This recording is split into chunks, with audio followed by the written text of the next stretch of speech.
Halo teman-teman, welcome to Yes Talk, dan kali ini kita dalam format yang agak berbeda. Ya.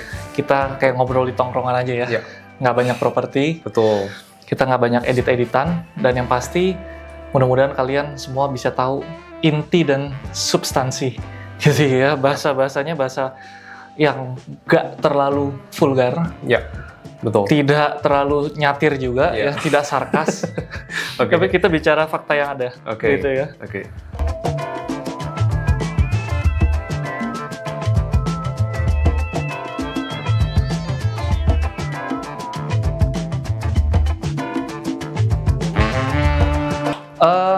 Ingat gak sih Han, kalau akhir-akhir ini harga emas turun ya?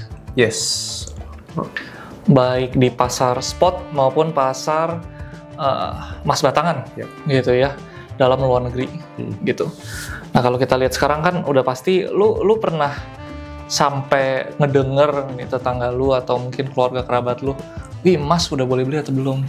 Bener Ya, nggak? benar. Kapan sih waktu yang tepat untuk beli? Benar. Sekarang harganya udah drop, Udah mungkin puluhan persen. Apakah masih boleh beli atau enggak? Ya. Gitu kan. Nah, kalau pandangan lu sebenarnya apa sih faktor yang ngebuat harga emas ini bisa turun? Oke. Nanti mungkin akan gue lengkapin. Oke. Mungkin yang paling luas dulu ya, Ko ya. Sekarang kan memang kondisi geopolitik dari sisi Iran dan US itu kan udah mulai mereda ya. Ya, jadi ketegangan udah mulai mereda, artinya kan biasa kan kalau emas itu dengan adanya ketegangan politik, misalnya kayak COVID kemarin itu kan harga emas naik-naiknya ya, tinggi-tingginya. Nah, jadi dengan mulai meredanya, harga emas justru udah mulai ditinggalkan gitu. Ya, otomatis harganya drop dan mungkin investor-investor luar itu cenderung memilih untuk invest di instrumen-instrumen yang memiliki risk yang jauh lebih tinggi dibandingkan dengan emas gitu ya. Nah, mungkin itu salah satu faktor yang paling signifikannya ya. Ya. Dan kedua, kalau kita lihat memang suku bunga dari US juga itu sekarang lagi di fase yang bisa dibilang cukup tinggi ya, Bu. Cukup tinggi dan bahkan masih di hold untuk penurunannya gitu ya. Karena inflasinya udah Betul. terlanjur tinggi ya, Ya. susah turun. Benar. Meskipun kalau nggak salah pengganti daripada si jenderal The Ya, Fed-nya itu juga orangnya Trump. Yang ya mungkin si Trumpnya ini berharap si jenderalnya ini mau nurunin suku bunga. Bener. Karena itu kan yang sudah sempat diumumkan di publik juga ya, bahwa bahkan sebelum diganti Jerome Powell ya, sebelum jabat memang udah ada indikasi itu. Iya. Gitu. Tapi ya gimana pun juga mekanisme market ini harus bergerak. Betul. Mereka harus menahan suku bunga dan secara konsensus kalau nggak salah di CME Fed Watch Tool itu probabilitas kenaikan suku bunga akan tetap ada 1-2 kali. Ya, minimal 1 kali di akhir tahun lah. Jadi kan suku bunga The Fed sekarang 3,75. Ya. Potensinya naik ke 4. Oke. Ya, sedangkan ini ikut berpengaruh ke suku bunga Bank Indonesia. Benar. Naik 1-2 kali lagi. Ya mungkin 50 BPS atau ya we don't know. Benar. Nah, tadi udah bicara kenaikan suku bunga. Sebenarnya efek lain itu adalah kan biasanya kalau naik suku bunga ini kan inflasi keredam. Ya, tapi kenaikan suku bunga ini justru membuat orang-orang memang sih dia nabung ke perbankan. Nah, itu sebenarnya yang lebih menarik lagi. Uang-uang masuk ke perbankan gitu ya, karena depositonya tinggi dan apalagi obligasi sekarang pemerintah menerbitkan obligasi baru, baik yang syariah atau konven atau US Treasury Yield juga obligasinya menarik. Nah, itu yang membuat sebenarnya harga emas itu terus drop juga. Karena emas kan cuma capital gain.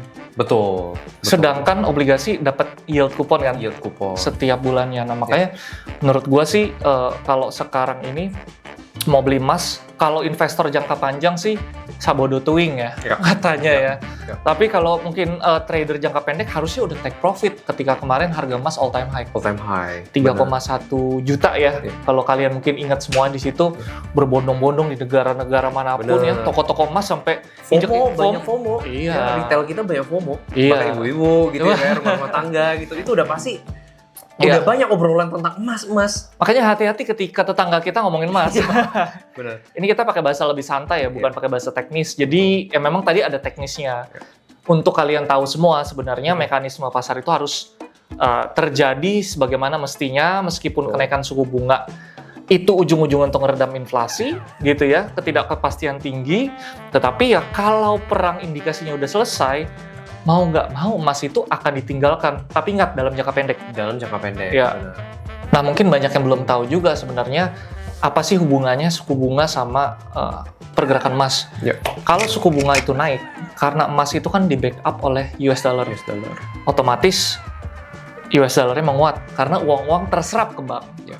Otomatis harga emas makin mahal, Ya. makin sepi pembeli.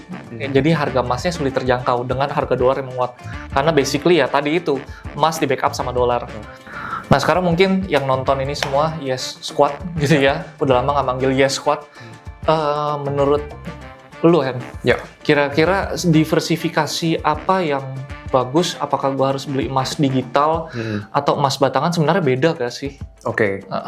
Sebenarnya mungkin teman-teman juga nggak banyak yang tahu ya kalau emas digital itu kan sekarang kita juga melihat cukup banyak yang menawarkan ya emas digital. Tapi teman-teman perlu tahu juga bahwa tidak semua emas digital itu bisa ada fisiknya, gitu ya. Dan memang mostly yang ditawarkan itu adalah produk derivatif sebenarnya atau kontrak ya teman-teman ya. Jadi teman-teman berbeda dengan saham ya. Kalau teman-teman mungkin transaksi online di saham kan kita memang dapat ada sahamnya. Ada sahamnya, ya. Meskipun elektronik juga. Elektronik juga ya. Tapi teman-teman kalau memang beli emas digital itu nggak sekonyong-konyong bisa langsung tukar emas batangan gitu ya. Nah, itu yang paling penting untuk teman-teman tahu. Kalau memang untuk diversifikasi, saran saya sih lebih bagus ya udah langsung emas fisik aja. Fisik batangannya. Ya. Apalagi untuk jangka agak long term ya. Betul, untuk long term. Nah, jadi kalau sebenarnya mau diversifikasi, gue setuju Hen sama lu kalau memang sebenarnya bisa pakai emas digital juga gitu. Ada pepatah mengatakan ya klasik lagi sih, don't put all your egg in one basket, dan sekarang baru mungkin ngerasain semua. Lo all in di satu saham, nggak banyak sedikit juga ya teman-teman yang rungkat karena all in di satu instrumen investasi. Betul. Gitu ya, apalagi ya termasuk negara juga nggak boleh bergantung sama satu program aja. Sebenarnya ya begitulah yang terjadi, karena kenapa pemerintah kita ini melakukan diversifikasi, karena tahu nggak semua program ini bisa berjalan dengan baik. Nah, ini analogi daripada program pemerintah ya. Tetap disclaimer on, video ini tidak menyudutkan pihak manapun dan tidak ada tendensi ya atau kita mau rekomendasi beli atau jual, semua informatif edukatif. Betul. Oke Hen, mungkin tadi kita udah panjang kali lebar bahas tentang emas, diversifikasi, ya mudah-mudahan video ini bermanfaat gitu ya. Bisa sebarkan ke yang lain, dan jangan lupa komen, like, dan subscribe jika kalian suka dengan tipe video seperti ini.